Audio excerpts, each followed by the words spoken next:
So my name is Martijn Roelandse. I'm head of publishing innovation.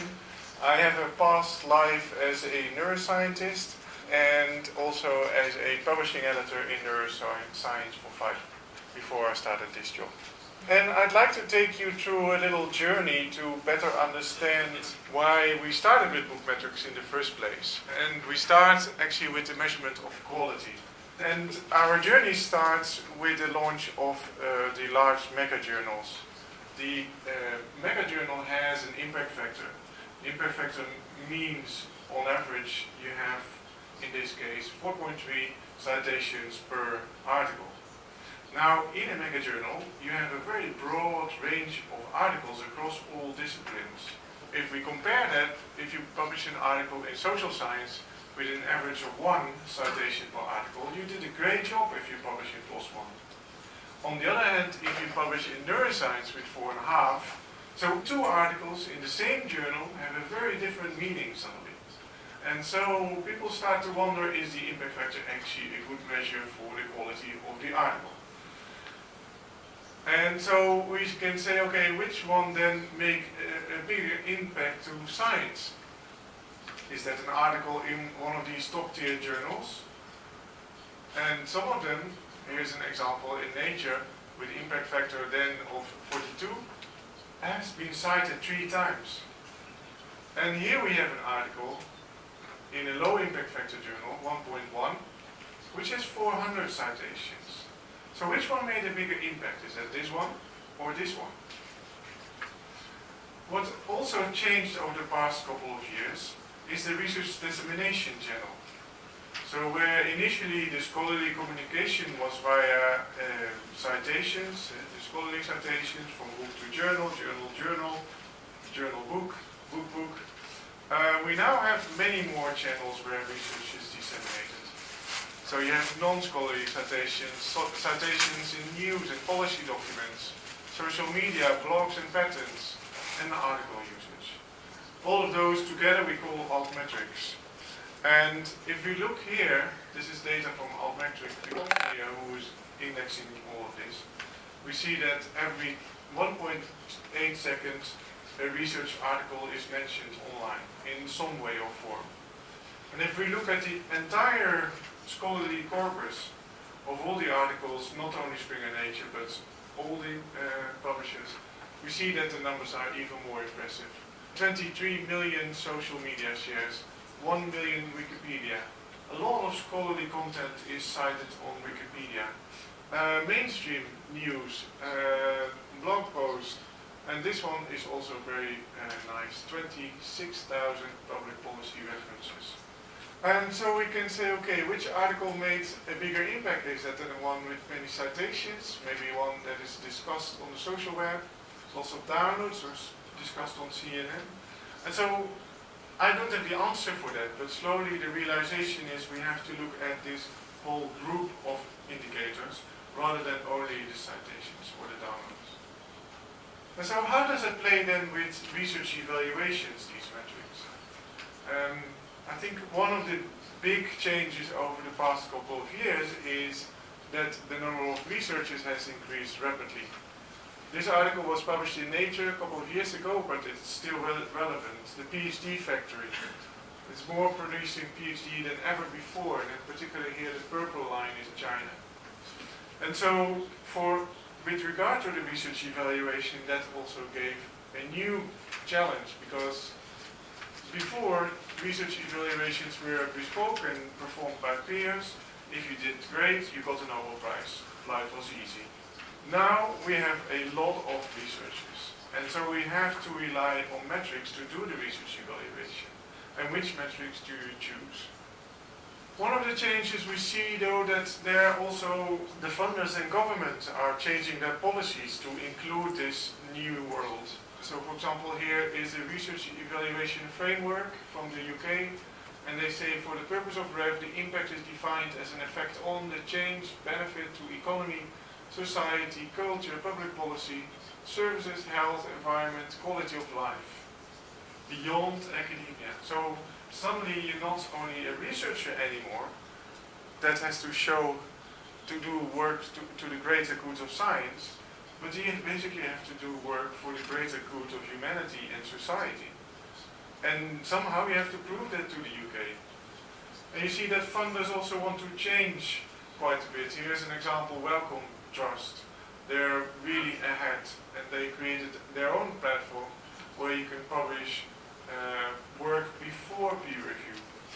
There's also a couple of declarations here that listed, and I think the most important one is the San Francisco Declaration on Research Assessment, where it says there is a pressing need to improve the ways in which the output of scientific research is evaluated by funding agencies, academic institutions, and other parties. So look beyond the impact factor. Now, one of the pinnacle elements in the research evaluation is ORCID. And I think it becomes very, very clear in the next slide. So this was a tweet that I found, and it says, I am the 38th author. Wow, that sucks. I didn't finish. I'm the 38th author called Wang. Oh. And you can look up this paper. There are actually 38 authors called Wang. So which Wang do we need? Who is the Wang that I'm actually looking for? And so that has been resolved by ORCID. So each researcher has their own identifier, a 16-digit identifier that you won't remember, but nonetheless. It will tell you where your education is, who's your employment, and it will show you the works that you have published. So the nice thing is that ORCID becomes more and more integrated in the various bits and pieces in the research community. So it's not only in the publisher level that we make sure that once your article is published, it will be pushed to your ORCID profile, but also the funder can attribute awards to your ORCID profile. The university can attribute your employment or your scholarship to your ORCID award. And so by adding all of these four, it becomes a very reliable source of who is you. And it's becoming more and more difficult to have fraudulent behavior and create fake personalities. So I think this is really important, and we are a big fan of ORCID, and as you can see, we publish the ORCID on the website, in the MARC records, and using the Crossref link, we also make sure that the article is added to the ORCID profile of the author. If we look at all of that, that's mostly focusing on the journal world. And when we started in 2015 with Bookmetrix, actually there was hardly anything for books. But we did see a shift also there over the past couple of years. So we moved from recognition through being published to we need to see evidence and data. So also the book authors want all this information more than before. And the questions that we get as publishers are move from can I order the book at a local bookseller? Is it on Amazon? Can the library get it? Is there an ebook? And now the questions are more, how many downloads do I have? Does it have a DOI? Is it in Google Scholar? Can it be cited? Will Scopus index it? And is it available as open access? Very different questions. And that's I think it's a good sign. And so for me, the key question, the key reason to start building Bookmetrix is the following. As an author, I have no idea what the impact is of my book. I don't get any recognition from my faculty, university administrator or funder. That the author asked me, so, okay, I'm happy to write a book for you, but what's in it for me? It doesn't help me in my academic career. And not the money, but it's really the academic career. That is not being attributed to their profit. And so should I go through the process of writing one? And to be fair, the news isn't very positive around books either.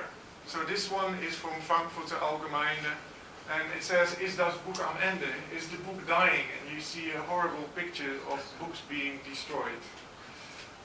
Here's another one in a blog. It says, the death of the academic book and the path to open access. Also not very inspiring. Why would you write one?